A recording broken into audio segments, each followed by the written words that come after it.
नमस्कार प्यारे मित्रों, मेरा नाम महिपाल सिंह। मैं उज्जैन मध्य प्रदेश से और ओशिन ध्यान ग्रुप माँ पिंकी का शिष्य हूँ। आज मैं आपको ओशो द्वारा सुनाई गई बुद्ध के जीवन की एक सत्य घटना पर आधारित एक कहानी के माध्यम से अपने अनुभव साझा करना चाहता हूँ। तो चलिए शुरू करते हैं। एक बहुत पूर्व की बात है। एक समय में एक राजा का एक हाथी था और उस हाथी ने उस राजा को बहुत सारे युद्धों में जीत दिलाई थी और वो हाथी दर्द हो चला था। तो एक दिन वो हाथी दलदल में फंस गया था, बीच जंगल के कीचड़ में फंस गया था। जैसे ही राजा को खबर पहुंची, राजा दौड़े दौड़े उस हाथी को निकालने की चेष्टा में उस जंगल के बीच में घुसा और राजा और हाथी दोनों की आंखों में आंसू थे।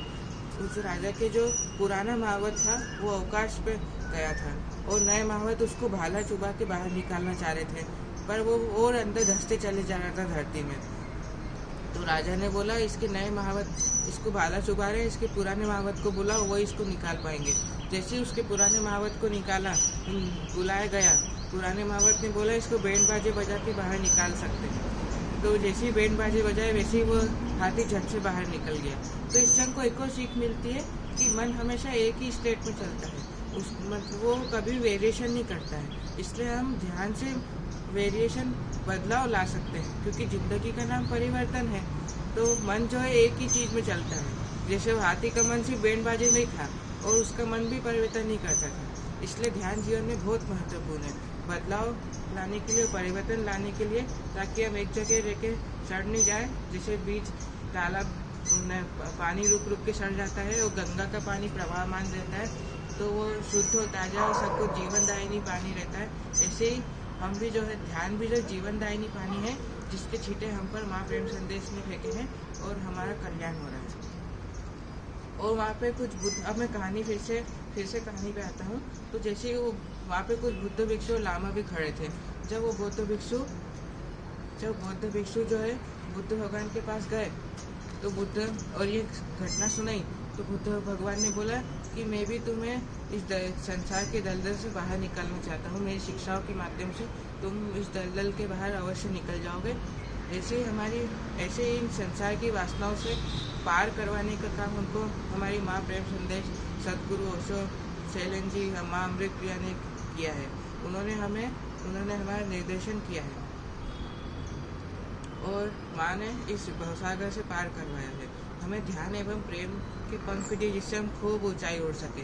जैसे एक व्यक्ति को अगर कश्मीर से कन्याकुमारी जाना हो तो उसे बहुत समय लगेगा, महीनों लग जाएंगे। पर अगर वही व्यक्ति अगर जेट प्लेन से या ट्रेन से जाए तो उसे कुछ दिन या कुछ घंटों में ही पहुँच सकता है। ऐसे ही हम भी इस संसार के पार जा सकते हैं, ध्यान एवं प्रेम की गाड़ी पर बैठकर। ध्यान से संसार की धूल समाप्त हो गई है और हम खूब ऊंचा उड़ रहे हैं। और मैंने जाना जीवन के 3 अमूल्य अंग सत्यम, शिवम, सुंदरम को। इस लॉकडाउन में मैं और मेरी मम्मी डॉक्टर अंजना सिंह हम खूब ध्यान योगा कर रहे हैं। ओशो की सीढ़ी भी सुनते हैं और यहाँ बिल्डिंग में कुछ बच्चों के साथ भी हम ध्यान योगा करते हैं। सुबह सुबह बहुत अच्छा लगता है, कोयल की आवाज़ और प्रकृति के बीच रह के हम अपना प्रतिनिधित्व भी बढ़ा रहे हैं और प्रकृति के और समीप रहे हैं। अब मैं बहुत अहोभाव और आनंद से परिपूर्ण हो गया हूँ। जीवन जो खुशनुमा बन गया है। हर छोटी छोटी चीज़ से, प्रत्येक छोटी चीज़ से नैतिक शिक्षा लेता हूँ। बहुत अच्छा लगता है।